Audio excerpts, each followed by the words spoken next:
హల్లెలూయా. దేవుని నామానికి మహిమ కలుగును గాక. ప్రియులారా, ఈ యొక్క ఉదయకాల సమయమందు, ఈ పునరుత్థాన దినమందు మనమందరము కూడా ఒక కుటుంబముగా జీవము గల దేవుని సన్నిధానములో ఇలాగ చేరి పరిశుద్ధుడైన దేవుని నామాన్ని స్తుతించి ఆరాధించే గొప్ప కృపను, ధన్యతను దేవుడు మనకిచ్చినాడు. ఆమెన్, ఆమెన్, హల్లెలూయా. ఇంతవరకు దేవుని ఆరాధించే గొప్ప ధన్యతను దేవుడు మనకిచ్చినాడు. దేవునికి స్తోత్రం. ఈ సమయంలో మనము దేవుని యొక్క వాక్యాన్ని మనం ధ్యానించుకుందాం. మన మధ్యలో దేవుని సేవకులు పాస్టర్ డానియల్ ప్రణీత్ మన మధ్యలో ఉన్నారు. వారు వచ్చి దేవుని యొక్క వాక్యాన్ని మనకు అందిస్తారు. హల్లెలూయా, హల్లెలూయా, హల్లెలూయా. యేసుక్రీస్తు నామములో అందరికీ వందనాలు చెల్లిస్తా ఉన్నాను. ఈరోజు మనము పునరుత్థానము జరుపుకుంటూ ఉన్నాం. పునరుత్థానపు విజయోత్సవం. ఆమేన్, హల్లెలూయా. మీ అందరికీ పునరుత్థానపు శుభాకాంక్షలు కలుగునుగాక, దీవెనలు కలుగునుగాక. ఆమేన్. చిన్న ప్రార్థన చేసుకుని దేవుని వాక్యంకి వెళ్దాం. ప్రియులారా, మహాపరిశుద్ధుడా యేసయ్య, నీకు స్తోత్రాలు చెల్లించుకుంటున్నాము తండ్రి. పునరుత్థానుడైన యేసయ్య, మా దేవా, మా ప్రభువా, నీ పాసన్నిధికి వస్తున్నాం నాయన. అయ్యా, నీ వాక్యంతో మీరే మాట్లాడమని ప్రార్థిస్తున్నాం. నన్ను నీ శిలువ చాటును మరుగుపరచుకోండి ప్రభువా. ఈ రోజున ఎవరికి ఏ వాక్యం అయితే అవసరం ఉందో ప్రభువా, ఆ వాక్యంతో మీరు మాట్లాడి సరిచేసి తృప్తిపరిచి ధైర్యపరచమని ప్రార్థిస్తున్నాం.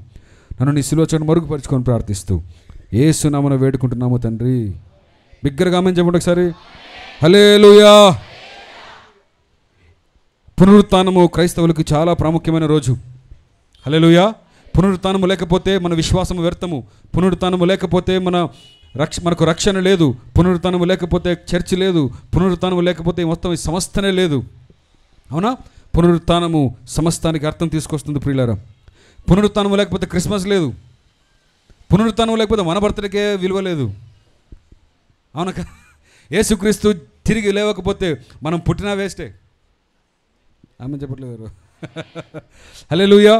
ఈరోజు మీరు ఎంత హుషారుగా ఉంటే అంత త్వరగా ముగిస్తాను, ఎంత డల్గా ఉంటే అంతసేపు చెప్తాను. ఎందుకంటే మీరు డల్గా ఉన్నారనుకో, మీకు అర్థం కాలేదు అనుకుంటాను. అర్థం కానప్పుడు ఏం చేస్తాం, మళ్ళీ ఇంకోసారి చెప్తాం, మళ్ళీ ఇంకోసారి చెప్తే ఇంకా అర్థం కాలేదు. మీరేమనుకుంటారు, మీకు ఇంట్రెస్ట్ లేకుండా మీరు సైలెంట్గా ఉన్నారు. నేనేమనుకుంటాను, మీకు అర్థం కాలేదు అనుకుంటాను. 3-4 సార్లు చెప్పుకుంటూ పోతాను అనమాట. సో అలా కాకుండా మీరేం చేయాలి, ఎంత హుషారుగా ఉంటే అంత పరిశుద్ధాత్మ దేవుడు మాట్లాడడానికి సిద్ధంగా ఉన్నాడు. హల్లెలూయా. రిప్లైని బట్టి సప్లై ఉంటుంది. హల్లెలూయా. విజయ దినము, విజయోత్సవము, జయబేరి. ఈరోజు యేసుక్రీస్తు మరణాన్ని ఊరేగించిన రోజు. మరణాన్ని అంటే వేడుకగా అందరి ముందు ఎవరైతే ఆయనని అవమానపరిచారో వారందరి ముందు యెరూషలేము వీధుల్లో మరణాన్ని ఏం చేసినాడు, వేడుకగా అందరి ముందు ఊరేగించాడు. దేవుని నామానికి స్తోత్రం కలుగును గాక. నేను లాస్ట్ ఇయర్ మహిమ గురించి చెప్తున్నప్పుడు ఒక మాట నేను పదే పదే చెప్తాను, మీకు గుర్తుందా లేదో, గెలిస్తేనే మహిమ, గెలిస్తేనే మహిమ అని. గుర్తుందా? ఉంటే అవనండి, లేకుంటే లేదనండి. గెలిస్తేనే మహిమ, గెలవకపోతే మహిమ లేదు. ఇప్పుడు వరల్డ్ కప్ ఫైనల్ జరుగుతుంది అనుకోండి, ఇండియా పాకిస్తాన్ మ్యాచ్ జరుగుతూ ఉంది. ఒకవేళ పాకిస్తాను ఒక్క రన్తో ఓడిపోయింది అనుకోండి, ఎంత, 1 రన్తో ఓడిపోయింది. ఇప్పుడు 1 రన్తో ఓడిపోయింది కాబట్టి ఆల్మోస్ట్ గెలిచేశారు కాబట్టి వరల్డ్ కప్లో సగం వాళ్ళకి ఇచ్చేస్తారా? గెలిచిన వాళ్ళకే ఇస్తారు. గెలిచినోడే గొప్పోడు, ట్రై చేసినోడు గొప్పోడు కాదు, సెకండ్ వచ్చినోడు గొప్పోడు కాదు, ప్రయత్నం చేసినోడు గొప్పోడు కాదు, గెలిచినోడే గొప్పోడు. గెలిచింది యేసయ్య ఒక్కడే. అందుకే సమస్త ఘనత, మహిమ, ప్రభావములు యేసయ్యకు మాత్రమే. గెలిచినోడే గొప్ప. ఆమె చెప్పండి గట్టిగా, గెలిచినోడికే మహిమ, గెలిస్తేనే మహిమ. ఆమెన్. గట్టిగా ఆమె చెప్పండి. ఈ లోకంలో చాలామంది ప్రయత్నం చేశారు. కొంతమంది ఫిలాసఫీలు చెప్పారు, కొంతమంది తర్కము చెప్పారు, కొంతమంది కథలు చెప్పారు, కొంతమంది ఏమో చేశారు. కానీ యేసుక్రీస్తును మాత్రమే కథలు చెప్పలేదు, కథలు మార్చేశాడు. యేసుక్రీస్తు మాత్రమే గెలిపించి చూపించాడు. దేవుని నామానికి స్తోత్రం కలుగును గాక. ఈ లోకంలో మరణాన్ని గెలిచింది యేసుక్రీస్తు ఒక్కడే. హల్లెలూయా. అందుకే ఆయన తప్ప వేరే దేవుడు లేడు. అందుకే ఆయన నామమున తప్ప వేరే ఎక్కడ రక్షణ లేదు. దేవుని నామానికి స్తోత్రం కలుగును గాక. గట్టిగా ఆమేన్ చెప్పండి. అందరూ చనిపోయారు, లేవడానికి తిరిగి ప్రయత్నించారు. ప్రయత్నిస్తే కుదరదు, లేచి చూపించాలి. చెప్తే కుదరదు, చేసి చూపించాలి. అందరూ చాలామంది చెప్పారు, నేను అక్కడ పుడతాను, ఇక్కడ పుడతాను, అక్కడ పుడతానండి. చచ్చిపోయి ఎక్కడో పుడతారంట.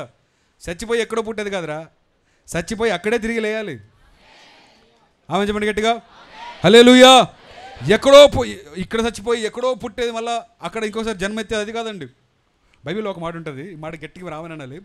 యేసుక్రీస్తు ఒక్క మారే వచ్చాను, ఒక్క మారే చచ్చిపోయాను, ఒక్క మారే తిరిగి లేచాను. ఈ మాట మీకు అర్థం కాదు, ఒకసారి ఎక్స్ప్లెయిన్ చేస్తాను. ఆగండి. ఒక్క మారేనండి, ఒకే మారేనండి అంటే యేసుక్రీస్తు ఫస్ట్ అటెంప్ట్లో పాస్ అయిపోయాడని అర్థం.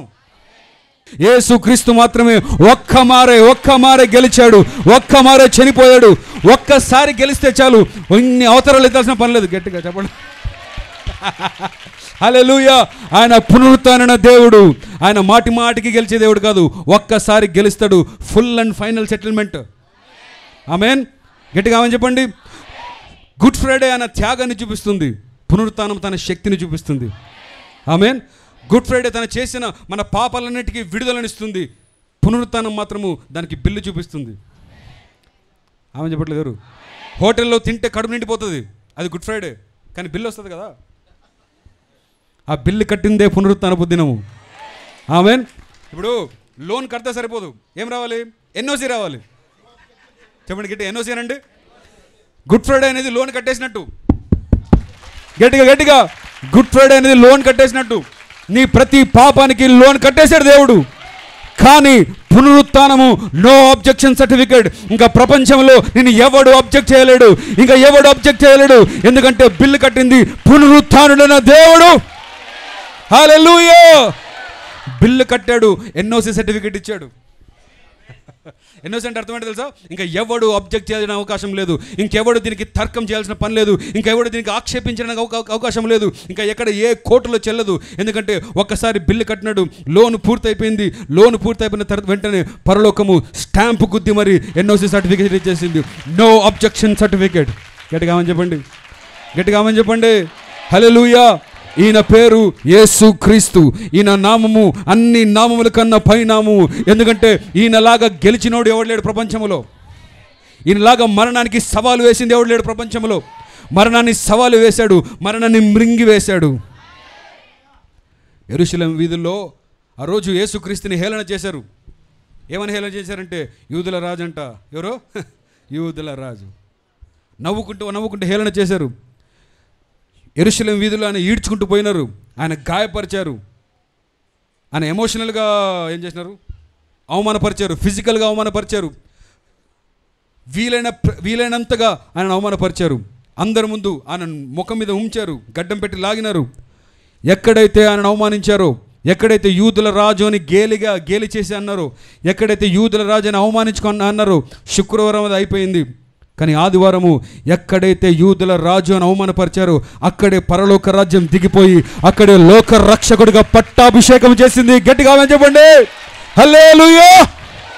ఎక్కడైతే యూదుల రాజు అని అవమానపరిచారో అక్కడే లోక రక్షకుడు అని పట్టాభిషేకం చేసింది పరలోక రాజ్యం. ఆమేన్. ఈయన యూదుల రాజు కాదు, ఈయన రాజులకు రాజైన దేవుడు. ఆమేన్. శుక్రవారం ఎలా చచ్చిపోయాడంటే గొర్రెగా చచ్చిపోయాడు. శనివారం అయిపోయింది, ఆదివారము సింహంగా తిరిగి లేచాడు. ప్రియులరా, గట్టిగా ఆమేన్ చెప్పండి. హల్లెలూయా.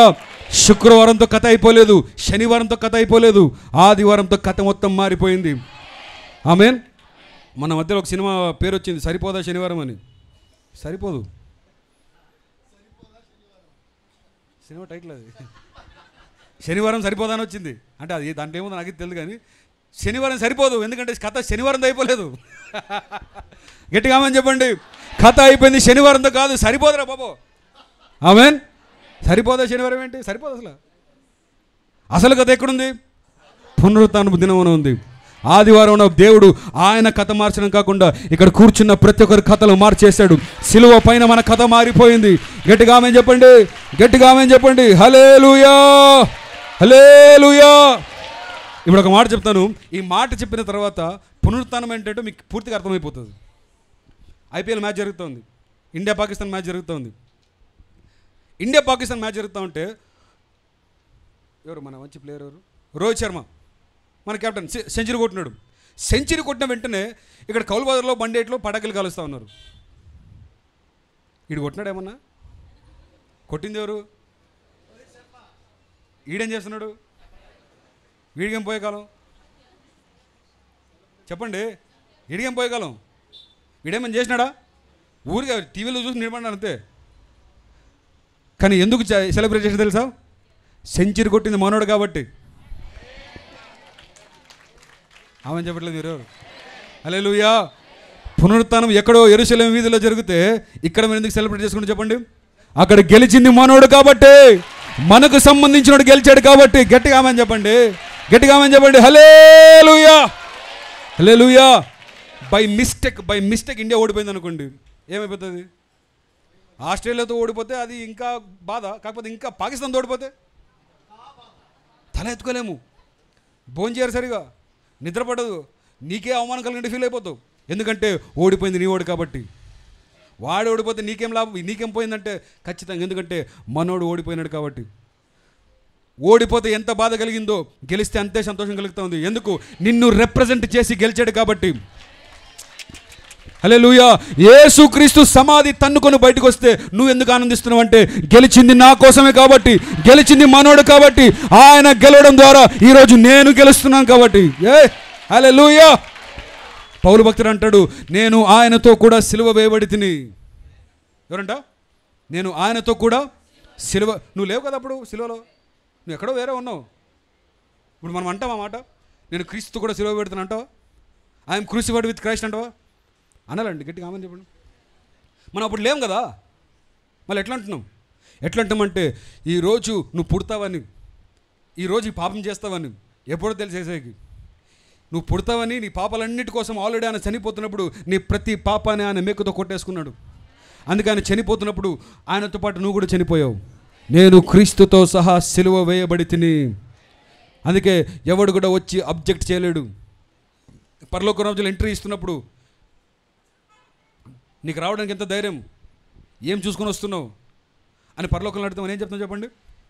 నాకు చూసుకునేకేం లేదు, నేను సెంచరీ కొట్టింది లేదు, ఏం లేదు, నేను చేసింది ఏంటి? మా వాడు కొట్టాడంతే. మా యేసయ్య గెలిచాడు కాబట్టి ఈరోజు ఆయన పేరు చెప్పుకొని నేను వస్తా ఉన్నాను. నా స్వనీతి ఆదరణ చేసుకొని రావట్లేదు, కానీ యేసుక్రీస్తు గెలిచాడు కాబట్టి నేను కూడా ఆయనతో పాటు గెలిచాను. ఒక మాట గమనించండి, మనం యేసుక్రీస్తుతో పాటు చనిపోయామంట, యేసుక్రీస్తుతో పాటు పునరుత్థానం పొందినామంట. ఆమె చెప్పట్లేదు ఎవరు? యేసుక్రీస్తుని సమాధి నుంచి ఏ శక్తి అయితే లేపిందో అదే శక్తి ఈరోజు నీ లోపల నా లోపల ఉంది. ఆమేన్. ఇప్పుడు అంత శక్తి మన లోపల ఉంటే మనం ఏం చేస్తున్నాం మరి? యేసుక్రీస్తుని ఏ శక్తి అయితే లేపిందో అదే శక్తి ఈరోజు నీ లోపల నా లోపల ఉంది. నమ్మాలి మీరు, గట్టిగా ఆమేన్ చెప్పాలి. ఆ రోజు యేసుక్రీస్తుని ఏ శక్తి అయితే సమాధి నుంచి లేపిందో ఈరోజు అదే పరిశుద్ధాత్మ శక్తి, పునరుత్థానపు శక్తి మన లోపల ఉంది. ఆమేన్. అంటే దాని అర్థం ఏంటి? యేసుక్రీస్తుతో పాటు మనం కూడా లేచాము. చెప్పండి, యేసుక్రీస్తుతో పాటు మనం కూడా లేచాము. ఆమేన్. హల్లెలూయా. ఎంతమంది నమ్ముతున్నారు ఈ మాట?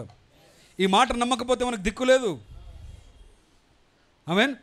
యేసుక్రీస్తు పునరుత్థానం నమ్మకపోతే మనకు దిక్కు లేదు. మన విశ్వాసం వ్యర్థమే, మన చర్చకు వచ్చేది వ్యర్థమే, అన్ని వ్యర్థమే. యేసుక్రీస్తు పునరుత్థానం పొందితేనే అన్నిటికీ అర్థం వస్తుంది. ఇప్పుడు చూడండి, మనం క్రీస్తుతో మనం సిలువ వేయబడ్డం. క్రీస్తుతో సిలువబడిన అర్థం ఏంటంటే, ఈరోజు మనం ఇక్కడ ఉన్న ప్రతి ఒక్కరు, యేసుక్రీస్తు నమ్ముకున్న ప్రతి ఒక్కరు ఆ రోజు యేసుక్రీస్తు సిలువ పొందుతున్నప్పుడు ఈ లోకంలో అందరి పాపాలని ఆయన వేసుకున్నాడు. ఇప్పుడు ఒక గొర్రె చంపేస్తాం, ఆ గొర్రె చనిపోయినాక మన పాపమంతా ఆ గొర్రె మీద వేస్తాం. అంటే అర్థం ఏంటి? మన స్థానంలో ఆ గొర్రె ఉందని. ఈరోజు యేసుక్రీస్తు చనిపోతున్న అర్థం ఏంటంటే, ఆయన మన స్థానంలో ఆయన ఉన్నాడు, మన స్థానాన్ని ఆయన తీసుకున్నాడు. వినాలి జాగ్రత్తగా. మన స్థానాన్ని ఆయన తీసుకున్నాడు, మన పాపాలని ఆయన తీసుకున్నాడు. ఆయన పాపాలని తీసుకుని పాపాన్ని జయించాడు. తర్వాత ఏం చేసినాడు? పునరుత్థానుడుగా బయటకు వచ్చాడు. అంటే ఒక వాక్యం చాలా ఇంపార్టెంట్. ఏ శక్తి అయితే పునరుత్థానపు శక్తి ఆయనలో ఉందో మనలో కూడా అదే శక్తి ఉంది. మీకు అర్థం కాకపోయినా ఆమెను చెప్పండి చెప్తాను. ఆమెను చెప్పండి చెప్తాను. అర్థమైనా పర్లేదు, అర్థం కాకపోయినా పర్లేదు. ఒకవేళ మన లోపల పునరుత్థానపు శక్తి ఉంటే అది ఎట్లుంటుందో చెప్తాను ఈరోజు. వాక్యం అంతా అదే. మీరు పునరుత్థానులు అయితే అంతే, మెసేజ్ టైటిల్ అదే. ఒకవేళ మీరు క్రీస్తుతో మీరు లేపబడిన వారైతే ఎలా ఉంటారు, ఏం చేస్తారు? ఆమేన్. యేసుక్రీస్తు అంటే శనివారం వరకు కథ ఒకలాగునింది. శనివారం వరకు అందరు యూదుల రాజు అని గేలి చేయడానికి అందరికి నోరు వచ్చింది. కానీ ఆదివారం ఎవ్వరికి ఒక్క నోరు మెదపలేకపోయాడు. ఎందుకు? వారి ముందు ప్రత్యక్షమైపోయాడు యేసయ్య. ఆమేన్. ఎవరికి మాట రానంతగా, మాట పడిపోయేలాగా ఆయన వచ్చి ప్రత్యక్షమైపోయినాడంతే. ఆదివారం మొత్తం ఆయన కథ మారిపోయింది. ఆదివారం మొత్తం ఆయన మహిమ శరీరంగా మారిపోయాడు. యేసుక్రీస్తు నమ్ముకున్న మనము, పునరుత్థానపు శక్తి పొందుకున్న మనం కూడా యేసుక్రీస్తు లాంటి వారమే ఉన్నాం ఈ లోకంలో. మీకు అర్థమయ్యేలా చెప్తాను, వస్తాను. కొలస్సీయులకు రాసిన పత్రిక 3వ అధ్యాయము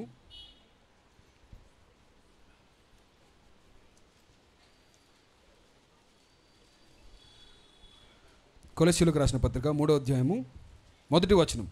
కన్నడలో ఎవరైనా మైక్లో చదవండి, లేకుంటే తెలుగులో చదవండి దగ్గరగా. చాలు. మీరు క్రీస్తుతో కూడా లేపబడిన వారైతే,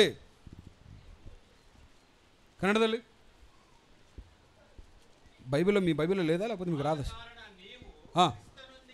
ಆದ ಕಾರಣ ನೀವು ಕ್ರಿಸ್ತನೊಂದಿಗೆ ಎಬ್ಬಿಸಲ್ಪಟ್ಟಿರುವುದರಿಂದ, ఆగండి, మీరు క్రీస్తుతో పాటి లేపబడిన వారైనారు కాబట్టి అని చెప్తున్నాడు.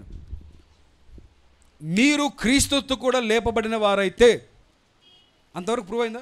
మనం క్రీస్తు కూడా లేపబడిన వారమా? మనకందరూ పునరుత్థాన శక్తి ఉందా? మనము క్రీస్తుతో కూడా లేపబడిన వారైతే ఏం చేయాలంట? పైనున్న వాటినే వెదకుడి. అక్కడ క్రీస్తు దేవుని కుడి పార్శ్వమున కూర్చుండి ఉన్నాడు. పైనున్న వాటి మీదనే కానీ భూ సంబంధమైన వాటి మీద మనసు పెట్టుకొనకుడి. ఏలైనగా మీరు మృతి పొందితిరి, మీ జీవము క్రీస్తుతో కూడా దేవుని యందు దాచబడి ఉన్నది. మనకు జీవమైన క్రీస్తు ప్రత్యక్షమైనప్పుడు మీరును ఆయనతో కూడా మహిమయందు ప్రత్యక్షపరచబడుదురు. వినండి. కావున భూమి మీదున్న మీ అవయవములను అనగా జారత్వమును, అపవిత్రతను, కామాతురతను, దురాశను, విగ్రహారాధన అయిన ధనాపేక్షను చంపివేయుడి. ఆమె చెప్పండి గట్టిగా. ఇప్పుడు వినండి జాగ్రత్తగా. పునరుత్థానపు ద పవర్ ఆఫ్ రిజరక్షన్ గురించి చాలామంది మాట్లాడుతున్నప్పుడు దేని గురించి మాట్లాడతారు చెప్పండి? రిజరక్షన్ పవర్ ఏం చేస్తుంది? విడుదలనిస్తుంది, స్వస్థతనిస్తుంది, శక్తినిస్తుంది. అవన్నీ కరెక్టే. కాకపోతే ఈరోజు ఇంకొక మాట చెప్తాను వినండి. The power of resurrection, the real power of resurrection is regeneration. Amen. Real power of resurrection. మీరు క్రీస్తుతో కూడా లేపబడిన వారైతే మీరు పైనున్న వాటిని వెతకాలి. గట్టిగా ఆమేన్ చెప్పండి. ఈ మాట మిమ్మల్ని అందరూ ఆశీర్వదించును గాక. ఈ మాట మన జీవితంలో ఒక నూతన కార్యం జరిగించును గాక. మీరు నిజంగా పునరుత్థానము నమ్మితే ఇది జరగాలంట లైఫ్లో. ఏం జరగాలి? మీరు పైనున్న వాటిని వెతకాలి. మనం పైనున్న వాటిని వెతకట్లేదంటే మన లోపల పునరుత్థానపు శక్తి లేదని, మనకు పునరుత్థానం అర్థం కాలేదని అర్థం. ఆమె చెప్పరండి ఎవరు? హల్లెలూయా. పైనున్న వాటిని వెతకమంటున్నాడు దేవుడు. ఎందుకు చెప్పండమ్మా? క్రీస్తుతో కూడా మనము లేపబడిన వారు కాబట్టి. గుడ్ ఫ్రైడే రోజున యేసుక్రీస్తుకి ఏం జరిగిందో ఇంపార్టెంట్ కాదు. యేసుక్రీస్తుకి ఏం జరిగిందో దానివల్ల మనకేం జరిగిందో అది ఇంపార్టెంట్. పునరుత్థానపు దినమున యేసుక్రీస్తుకి ఏం జరిగిందో ఇంపార్టెంట్ కాదు, దానివల్ల మనకేం జరిగిందో ఇంపార్టెంట్. ఆమె చెప్పట్లేదు ఎవరు? ఎందుకంటే చాలామంది చనిపోయినారు, కానీ యేసుక్రీస్తు మాత్రమే నీ కోసం చనిపోయాడు. ఆమె this is a very personal thing. యేసుక్రీస్తు పునరుత్థానం చెందింది నీ కోసం పునరుత్థానం చెందాడు. అందుకే ఏమంటున్నాడంటే మీరు నిజంగా క్రీస్తుతో పాటి లేపబడిన వారైతే మీరేం చేస్తారంటే పైనున్న వాటినే వెతుకుతారు. ఈ మాట చదువుతున్నప్పుడు నాకు ఒక నూతన రెవల్యూషన్ దేవుడు ఇచ్చాడు. అంటే రెవల్యూషన్ కాదు, చదువుతున్నప్పుడు కొత్తగా అర్థమైంది నాకు. ఈ లోకంలో మనకు జాగ్రత్త ఉండకుండా ఉండాల్సింది దేనికోసము? మనం పునరుత్థానులు కాబట్టి.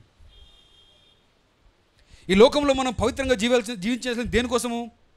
మనం క్రీస్తుతో పాటు లేపబడినారు కాబట్టి. ఆమె చెప్పండి ఎవరు? ఇప్పుడు నచ్చట్లేదేంటి మెసేజ్? ఆమె ఇంచే బాగా ఆమెనండి. ఇప్పుడు ఎందుకు సైలెంట్ అయిపోయినారు అందరూ? ఇదేంటి వదులుకోలేరా ఏంటి ఇవన్నీ? ఆమె చెప్పండి. దేవుడు మనకు సహాయం చేయను గాక. మీరు నిజంగా పునరుత్థానం పొందితే జాగ్రత్తను వదిలేయండి. ఏంటి మీకు ఇష్టమేంటి దాని జాగ్రత్త అంటే? ఆమె చెప్పట్లేదు ఎవరు? మీరు నిజంగా పునరుత్థానం పొందితే అపవిత్రతను వదిలేయండి. మీరు నిజంగా పునరుత్థానం పొందితే కామాతురతను వదిలేయండి. మీరు నిజంగా పునరుత్థానం పొందితే దురాశను వదిలేయండి. మీరు నిజంగా పునరుత్థానం పొందితే విగ్రహారాధనకు సమ్మైన ధనాపేక్షను వదిలేయండి అంటున్నాడు దేవుడు. గట్టిగా ఆమె చెప్పండి, గట్టిగా ఆమె చెప్పండి. హల్లెలూయా, హల్లెలూయా. ఇప్పుడు ఒక 30 సంవత్సరాలు అయిపోయిందండి, మీరు చాలా పేదరికంలో బతుకుతూ ఉన్నారు. కానీ ఉన్నట్లుండి మీ ఇంట్లో ఒక కోర్టు కేసు జరుగుతుంది. ఆ కోర్టు కేసులో ఏం నిర్ధారించబడిందంటే యాక్చువల్లీ మీరు పేదవాళ్ళు కాదు, మీరు చాలా ధనవంతులు, మీకు కోట్ల ఆస్తి ఉందని ప్రూవ్ అయిపోయింది. మీకు కేసు గెలిచేసినారు. అర్థమైందా లేదా? ఇంతవరకు ఎట్లున్నారు? మీరు పేదరికంలో ఉన్నారు.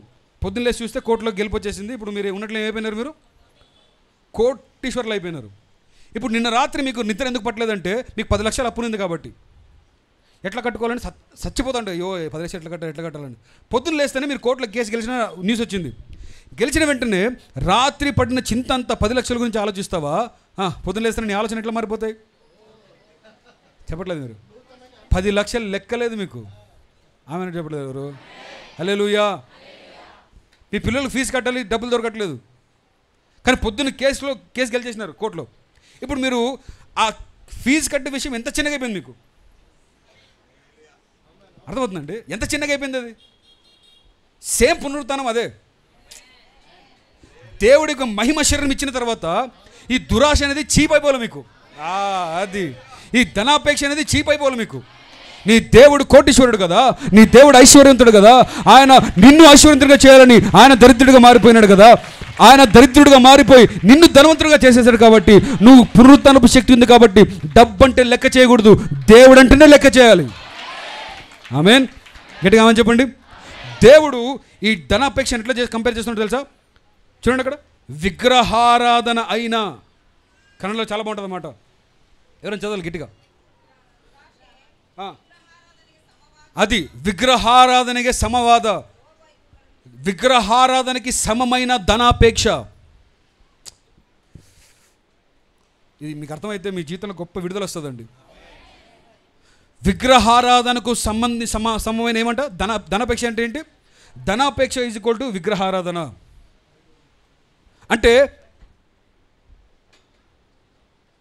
నీకు ధనాపేక్ష ఉంటే అర్థం ఏంటో తెలుసా? నువ్వు డబ్బుని ఆరాధిస్తున్నావు అని అర్థం. అర్థమైందా లేదా? ఇది దయచేసి అర్థం చేసుకోండి. ఈ మాట ఎందుకు చెప్తున్నా అంటే పునరుత్థానం దిన ఒక విడుదల రావాలి మనకి. ధనాపేక్ష అంటే అర్థం ఏంటంటే చెప్పండి, డబ్బుని ఆరాధించడం. డబ్బుని ఆశించడం కాదు, డబ్బుని ఆరాధించడం. దేవుడు ఎంత రోషం కలిగిన వాడంటే ఆయన మహిమ ఎవ్వడితో పంచుకోడు. అది డబ్బైనా సరే ఏదైనా సరే ఆయన మహిమ ఎవ్వడితో పంచుకోడు. ఈరోజు నువ్వు దేవుని స్థానంలో డబ్బుని పెట్టి ఆరాధించినావంటే దేవుడిని లెక్క కూడా చేయడు. ఎప్పుడైతే నువ్వు డబ్బుని లెక్క చేయకుండా దేవుని పెట్టినావంటే డబ్బు అంటే నీకు లెక్క లేకుండా చేస్తాడు దేవుడు. చెప్పండి కొట్టండి గట్టిగా హల్లెలూయా. ధనాపేక్ష అనేది విగ్రహారాధనతో సంబంధమైనది. నువ్వు నిజంగా పునరుత్థానుడు అయితే, నువ్వు నిజంగా క్రీస్తుతో పాటు లేపబడితే నీకు డబ్బు అంటే ఇష్టం ఉండకూడదు, దేవుడు అంటేనే ఇష్టం ఉండాలి. నీ ఆరాధన డబ్బుకు కాదు, నీ ఆరాధన దేవునికి కలగాలి. ఆమేన్. కొంతమంది బతికేదే డబ్బు కోసం బతుకుతారు, కొంతమంది చచ్చిపోయేదే డబ్బు కోసం చచ్చిపోతారు. చాలా సమాధానంగా ఉంటావు. ఎవడన్నా ఒక 10,000 అప్పు ఉంటే నీకు చచ్చిపోతావు. నువ్వు వాడు ఇచ్చిన వరకు నువ్వు అప్పు తీసుకున్నావు, అప్పు ఇచ్చినావా? వాడు 10,000 ఇస్తాడో లేదు, 10,000 ఇస్తాడో లేదు, 10,000 ఇస్తాడో లేదు, అయ్యో 10,000 ఇస్తాడో లేదు. చచ్చిపోవాల్సింది దేవుడు, తీసుకున్నాడు కదా. వాడు ఇగిపోతే ఎట్లా? అరే వాడి మీద డిపెండ్ అయ్యో ఇవ్వకపోతే ఎట్లా? నేను చేయలేడే. చెప్పండి.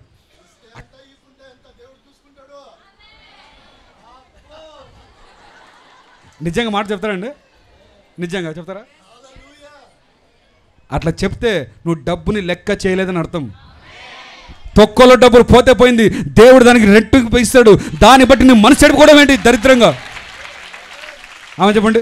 దాన్ని బట్టి నిద్రపోకుండా ఉండడం దరిద్రంగా, దాన్ని బట్టి బూతులు మాట్లాడటమే దరిద్రంగా, దాన్ని బట్టి పోయి కాళ్ళ మీద పడడం దరిద్రంగా. డబ్బుల్ని ఆరాధించొద్దు, దేవుని ఆరాధించు. నువ్వు నిజంగా పునరుత్థానం నమ్మితే దేవుని ఆరాధించు, డబ్బుని కాదు. నువ్వు నిజంగా దేవుని హల్లెలూయా. నువ్వు నిజంగా పునరుత్థానం నమ్మితే దురాశను వదిలికేయాలంటావు. నువ్వు నిజంగా పునరుత్థానం నమ్మితే కామాతురత వదిలేయాలంటావు. నువ్వు నిజంగా పునరుత్థానం నమ్మితే జారత్వం వదిలేయాలంటావు. నువ్వు నిజంగా పునరుత్థానం పొందితే అపవిత్రతను వదిలేయాలంటావు. అంటే అర్థం ఏంటో తెలుసా? ఇవన్నీ వదిలేస్తేనే నీకు అసలైన పునరుత్థానం వచ్చినట్టు, లేదంటే ఇంకా నువ్వు రానట్టే. ఇంకా నీకు శనివారం సరిపోయినట్టే. మనం పునరుత్థానం కదండి, మనం ఆదివారం సంబంధించిన వాళ్ళు కదా. ఆమేన్. మీకు అర్థమయ్యేలాగా ఒక మాట చెప్తాను, ఇది చెప్పి నేను ముగించేస్తాను. ఒక సాఫ్ట్వేర్ జాబ్ కొట్టాలంటే చాలా కష్టం. ఎవరు వస్తున్నారు చెప్తారు కావాలంటే, అవునా? ఒక 20 లక్షల జాబ్ అండి, మంచి ఏసీ ఆఫీస్లో చాలా బాగుంటుంది. మంచి జాబ్ క్రాక్ చేయాలంటే చాలా కష్టం. దానికోసం ఎంత తంటలు పడుతుంటారు కదా మనం, ఎన్ని అప్లై చేస్తుంటే ఎన్ని ఇంటర్వ్యూలు ఫెయిల్ అయిపోతూ ఉంటాయి. ఒకరోజు ఏమైందంటే నీకు ఉన్నట్లుండి రికమెండేషన్తో ఏ ఇంటర్వ్యూ లేకుండానే 20 లక్షల జాబ్ వచ్చేసింది. ఏమొచ్చింది? ఏ ఇంటర్వ్యూ లేకుండానే రికమెండేషన్తో జాబ్ వచ్చేసింది. ఇప్పుడు బుద్ధునోడు ఏం చేస్తాడు చెప్పండి? కరెక్ట్, దేవుని స్తుతిస్తాడు, కరెక్టే. బుద్ధునోడు ఏం చేస్తాడు? జాబ్ పోయిన వెంటనే అసలు నీకు జాబ్ ఎందుకు రాలేదు చెప్పు? నీ తలకలేదు కాబట్టి, ఇంటర్వ్యూ పాస్ కాలేదు కాబట్టి నీకు జాబ్ రాలేదు, సత్యం అది. ఇప్పుడు ఇంటర్వ్యూ ఎట్లా పాస్ అయిపోయినావు, మంచి ప్యాకేజ్ వచ్చేసింది, ఇప్పుడు కంప్యూటర్ ముందు కూర్చున్నావు, నువ్వు ఇప్పుడు ఏం చేయాలి? కరెక్ట్గా ఆ పని నేర్చుకొని చేసుకుంటూ వెళ్ళిపోవాలి. అంత కష్టపడి ఇంటర్వ్యూ లేకపోయినా సరే ఏదో రకమైన వచ్చేసింది, ఎట్లా వచ్చేసినావు లోపలికి వచ్చేసినావు కాబట్టి ఏం చేయాలి నువ్వు? ఇప్పుడు నువ్వు కష్టపడాలి. రక్షణ సేమ్ అంతే. గట్టిగా ఆమేన్ చెప్పండి. ఇంటర్వ్యూ లేకుండానే దేవుడికి పరలోక రాజ్యం ఇచ్చేసాడు. గట్టిగా ఆమేన్ చెప్పండి. ఒకే ఒక రికమెండేషన్, అదేంటంటే అన్ని నామముల కన్నా పై నామము, అది యేసుక్రీస్తు నామము. యేసుక్రీస్తు పేరు చెప్పుకుని వెళ్ళిపోయినా మనం అంతే. అందరు ఇంటర్వ్యూలు చేసుకుంటున్నారు, అందరు అది చేస్తున్నారు ఇది చేస్తున్నారు, కానీ లోపల పోవట్లేదు. కానీ ఒక్కడు మాత్రం పోతున్నాడు, వీడాడు, దీనికి డిగ్రీలు లేవు ఏమి లేవు, ఊరికే యేసుక్రీస్తు పేరు చూపిస్తున్నాడు. సార్ ఎమ్మెల్యే సార్ ఎమ్మెల్యే పేరు పెట్టుకుపోతున్నారు. ఎమ్మెల్యే పిఎం పేరు పెట్టుకుని ఎట్లయితే జాబ్ వచ్చేస్తుందో, యేసుక్రీస్తు పేరు పెట్టుకుంటే నీకు పరలోక రాజ్యం వచ్చేస్తుంది. హల్లెలూయా. పరలోక రాజ్యం వచ్చిన తర్వాత బుద్ధున్నోడు ఏం చేస్తారంటే దాని ప్రకారంగా జీవిస్తాడు. అది పాయింట్. అది నువ్వు నీతిమంతులుగా మారిపోయిన తర్వాత, యేసుక్రీస్తుని నీతిమంతులు కామని చెప్పట్లేదు, నా పునరుత్థానం వల్ల నువ్వేమైపోయినావు? నీతి మారిపోయినావు. ఇప్పుడు నీతిమంతులుగా మారిపోయినావు కాబట్టి, ఆల్రెడీ లోపలికి వచ్చేసావు కాబట్టి, బిల్డింగ్లో కూర్చున్నావు కాబట్టి, ఇప్పుడు ఉన్న ఉద్యోగాన్ని పోగొట్టుకోవద్దు. ఇప్పుడు ఉద్యోగం ఉంది కాబట్టి ఏం చేస్తావు? అది ఏం చేయాలి? ఉద్యోగం చేసుకుంటూ నేర్చుకుంటూ కొత్త టెక్నాలజీ నేర్చుకుంటూ అలాగే చేసుకుంటూ పోయి అప్పుడప్పుడు వేరే వాళ్ళని రెఫర్ చేస్తూ వాళ్ళు కూడా కంపెనీలో చేర్చుకుంటూ చెప్పట్లేదండి ఎవరు? అదే రెఫర్ చేయాలండి అందరినీ. మా కంపెనీ ఎట్లుంటుంది తెలుసా? Super company. అసలు ఫుల్ వెకేషన్స్ ఇస్తారు, ఫుల్ హాలిడేస్ ఇస్తారు. అసలు నేను చదువుకోలేదు, పేరు చూపించుకున్నంత వచ్చేసింది. మా కంపెనీ బాగుంటుంది, వస్తావా? రెఫర్ చేయాలి అందరినీ. గట్టిగా చెప్పండి. నిన్ను నువ్వు కాపాడుకుంటూ పోవాలి, అనేక మందిని రెఫర్ చేయాలి. ఆమె చెప్పలేదండి ఎవరు? ఇది కదా పునరుత్థానం అంటే. పునరుత్థానం అంటే ఏంటంటే దేవుడు నిన్ను నీతిమంతుడిగా చేశాడు కాబట్టి ఇకనైనా నీతిమంతుడిగా జీవించాలి. దేవుడు నిన్ను హల్లెలూయా, దేవుడు నిన్ను పరలోక సంబంధిగా చేశాడు కాబట్టి పైనున్న వాటిని వెతకాలి, కిందన్న వాటిని చూడకూడదు. ఎందుకంటే ఈ లోకానికి సంబంధించినడు కాదు, నువ్వు ఆల్రెడీ పాస్ అయిపోయావు. హల్లెలూయా, హల్లెలూయా. దేవుని నామానికి స్తోత్రం కలుగును గాక. ఇప్పుడు ఒక మంచి పాయింట్ మర్చిపోయినట్టు నేను. ఇప్పుడు నేను ఆల్రెడీ చెప్పాను చాలాసార్లు, ఏనుగు ఒక చీమ ఉందంటండి. ఏనుగు నది దాటేసింది. ఏనుగు ఏం చేసింది? నది దాటేసింది. ఏనుగు మీద ఏం కూర్చునింది? చీమ కూర్చునింది. నది దాటిన వెంటనే ఆ నది చాలా హోరుగా ఉంది. ఆయన కూడా ఏనుగు అవన్నీ పడుచు కదా, కాలు పెడితే అయిపోయి నది ఆగిపోతుంది, అవును కదా? అది వెళ్ళిపోయింది. ఇప్పుడు చీమ బయటకు వచ్చినాక ఏమంటుంది తెలుసా? ఏనుగు అంటుందంట, మనం ఎంత ఈజీగా దాటేసినాం కదా నది అనిందంట. ఏమనిందంట? మనము ఎవరు? మనము అంట. ఇది చేసింది ఏంది? ఊరికే కూర్చునింది ఏనుగు మీద అంతే. మనం కూడా అంతే, చేసిందంతే యేసయ్య. హల్లెలూయా. దాటింది ఆయన, దాటించింది ఆయన. ఊరికి ఆయన మీద కూర్చున్నాం అంతే. ఆయన పేరు చెప్పుకొని బతికేస్తున్నాం మనం. గట్టిగా చెప్పండి హల్లెలూయా. ఇది పునరుత్థానపు శక్తి, ఇది పునరుత్థానపు శక్తి.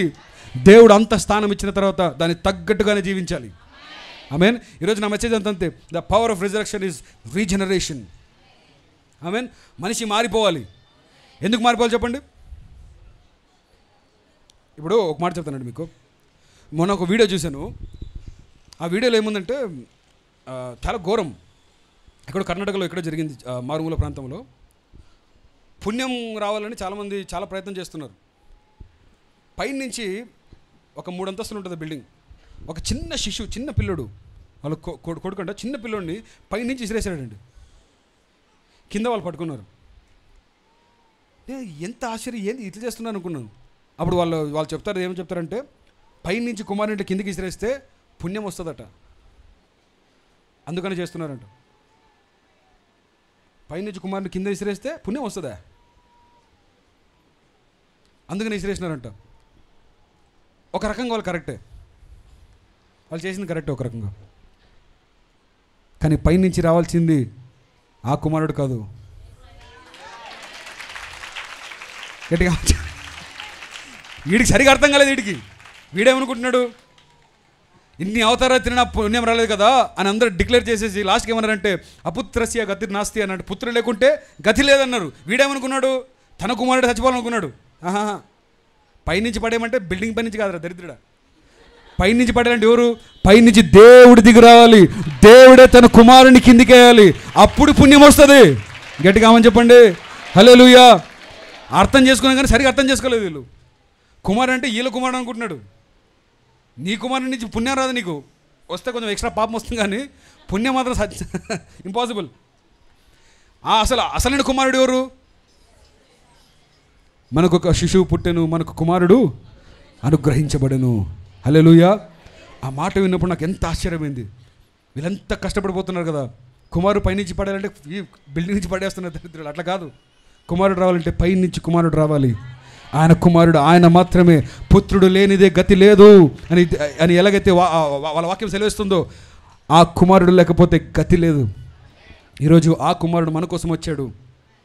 రాకుమారుడు, సుకుమారుడు, మన కోసం వచ్చి అంత గొప్ప కుమారుడు ఆ పరలోకములో ఆ శిలువలో అంత ఘోరమైన మరణం పొంది పునరుత్థానం శక్తితో మనల్ని నింపిన ప్రియులారా, ఈరోజు నా వాక్యం అంతా ఒకటే, మీ లోపల పునరుత్థానపు శక్తి ఉంది కాబట్టి దురాశను వదిలేయాలి. ఒక మాట నేను చదివి ముగించేస్తాను. రోమిలకు రాసిన పత్రిక, చాలా వాక్యాలు ఉన్నాయి కానీ నేను ముగించేస్తాను. రోమిలకు రాసిన పత్రిక 4వ అధ్యాయము 25వ వచనం చదవండి. ఆయన మన అపరాధముల నిమిత్తము అప్పగింపబడి, వినాలి జాగ్రత్తగా, అంటే ఒక్కొక్క మాట చదవండి, ఊరికి డైరెక్ట్ చదువుకోపోద్దండి, దానిలో చాలా అర్థం ఉంది.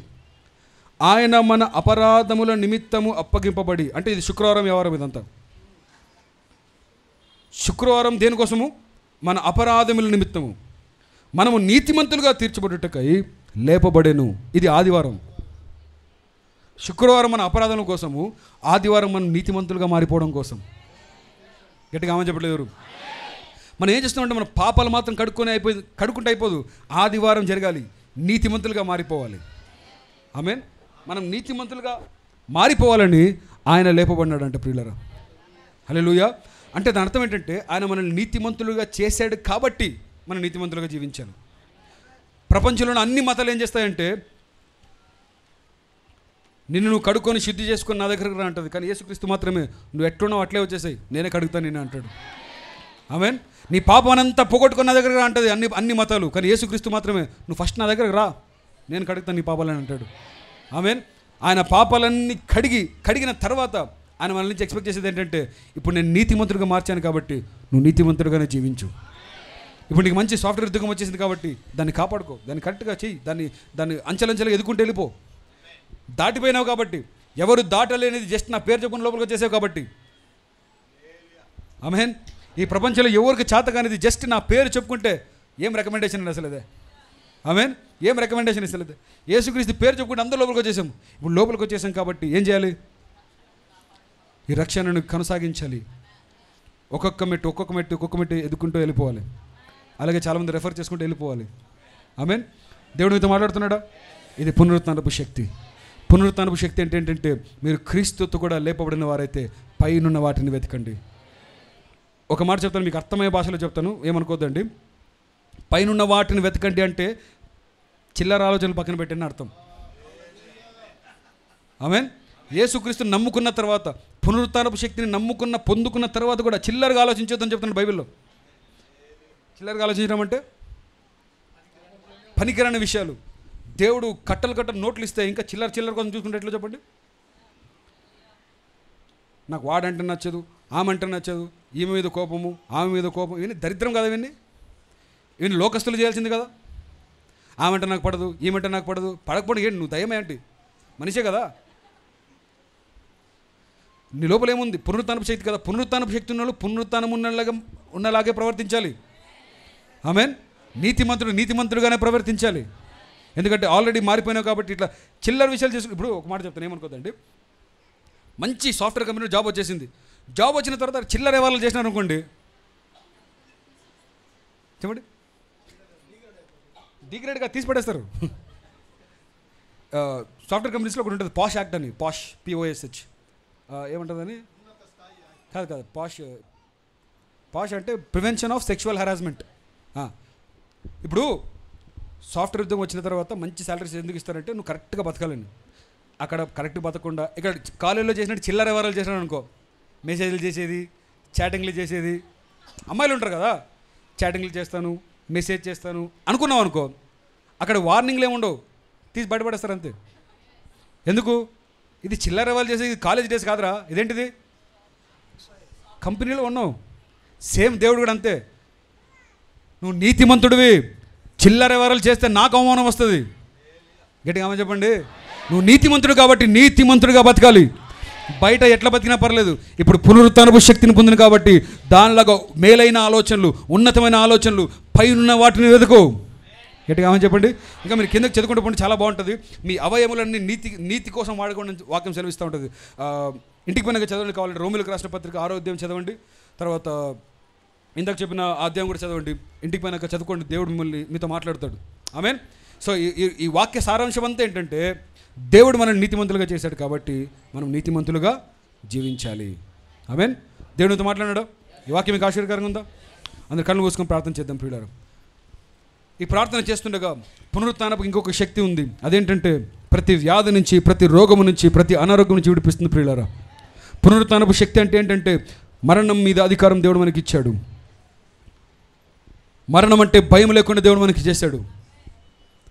కేవలము ఆత్మీయంగా ఎదగడం మాత్రమే కాకుండా శారీరకంగా ప్రతి రోగము నుంచి, ప్రతి అనారోగ్యం నుంచి విడిపించడానికి పునరుత్థానపు శక్తిలో బలమైన శక్తి ఉంది ప్రియులారా. ఈ చిన్న ప్రార్థన చేస్తుండగా మీ లోపల ఉన్న ప్రతి శరీర బలహీన తొలగిపోనుగాక, మీ లోపల ఉన్న ప్రతి అనారోగ్యం తొలగిపోనుగాక, పునరుత్థానపు శక్తితో మీరు కడగబడుదురుగాక, దీర్ఘకాలపు రోగం నుంచి నువ్వు నయమైపోదురుగాక, డాక్టర్లు అసాధ్యమని చెప్పిన ఆ అనారోగ్యం అంతా ఈరోజు లయమైపోవునుగాక, ఈరోజు నీకు నయమైపోవునుగాక, ఈరోజు దేవుడు నిన్ను ఆశీర్వదించునుగాక, ఈరోజు దేవుడు నీకు స్వస్థతనిచ్చునుగాక, ఈరోజు దేవుడు నీకు ఆరోగ్యం ఇచ్చునుగాక, ఈ పునరుత్థానపు శక్తి నీ శరీరంలో పాకిపోవునుగాక. ప్రభువా నీకు స్తోత్రాలు చెల్లించుకుంటున్నాము తండ్రి.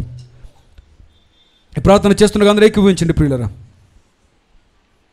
మహాపరిశుద్ధుడ యేసయ్య నీకు స్తోత్రాలు చెల్లించుకుంటున్నాం. నీ పునరుత్థానపు శక్తి బట్టి నీకు స్తోత్రాలు చెల్లించుకుంటున్నాం ప్రభువా. అయ్యా నీతో పాటు లేపబడిన వారం కాబట్టి తండ్రి, అయ్యా పైనున్న వాటిని వెతకడానికి మాకు సహాయం చేయండి ప్రభువా. మా లోపల జారత్వము తీసేయండి ప్రభువా, మా లోపల కామాతురతను తీసివేయండి ప్రభువా, మా లోపల దురాశను తీసివేయండి ప్రభువా, విగ్రహారాధనకు సమానమైన ఆ ధనాపేక్షను తీసివేయండి ప్రభువా. పైనున్న వాటిని వెతికి నిన్ను మహిమపరిచే బిడ్డలుగా, అయ్యా నిన్ను ఆరాధించే బిడ్డలుగా, నీలో ఆనందించే బిడ్డలుగా ప్రతి ఒక్కరిని తయారు చేయమని ప్రార్థిస్తున్నాం ప్రభువా. అయ్యా ఇక్కడ ఎవరైతే శరీర బలహీనతలు ఉన్నాయి ప్రభువా, ఎవరికైతే ప్రభు అనారోగ్యం ఉందో తండ్రి ప్రభువా, ఎవరికైతే దీర్ఘకాలపు రోగములు ఉన్నాయి ప్రభువా, ఈ క్షణమే నీ పునరుత్థానపు శక్తితో ముట్టి స్వస్థపరచమని ప్రార్థిస్తున్నాం. దానికి స్తోత్రం.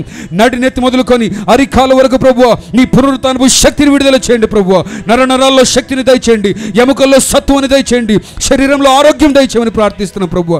ప్రతి సాతాను బంధకము తెగిపోవునుగాక, ప్రతి శాపము లయమైపోవునుగాక, అపవాది తలచిన ప్రతి కీడు లయమైపోవునుగాక, మేలుగా మారిపోవునుగాక. తండ్రికి స్తోత్రం. అయ్యా ప్రతి ఒక్కరిని ముట్టి స్వస్థపరచండి, నూతన అవయవాలు దయచేయండి ప్రభువా. శరీరంలో నూతన కార్యాలు జరిగించండి. పరిపూర్ణమైన విడుదల, పరిపూర్ణమైన స్వస్థత, పరిపూర్ణమైన విడుదల యేసు నామములో ప్రకటిస్తున్నావు. దానికి స్తోత్రం. మీరు చేసిన గొప్ప కార్యం బట్టి నీకు స్తోత్రాలు చెల్లించుకుంటున్నాం. విత్తబడిన వాక్యం బట్టి స్తోత్రం ప్రభువా. దాని ఫలములు మేము చూసి కృపను గురించి ప్రార్థిస్తూ యేసు నామమున వేడుకుంటున్నాము తండ్రి. మన తండ్రి అయిన దేవుని యొక్క ప్రేమయు, యేసు క్రీస్తు యొక్క కృప, పరిశుద్ధాత్మిక సహవాసము చేరి వచ్చిన మనందరికీ, మన కుటుంబములకును, మన సంఘమంతటికి, యూట్యూబ్ ద్వారా వాక్య పరిచయం వింటున్న బిడ్డలకును, సకల పరిశుద్ధులకును సదాకాలము తోడై ఉండునుగాక. ఆమేన్. ప్రైజ్ అందరికీ వందనాలు. God bless you. దేవుడు మిమ్మల్ని అందరూ కూడా దీవించి ఆశీర్వదించునుగాక.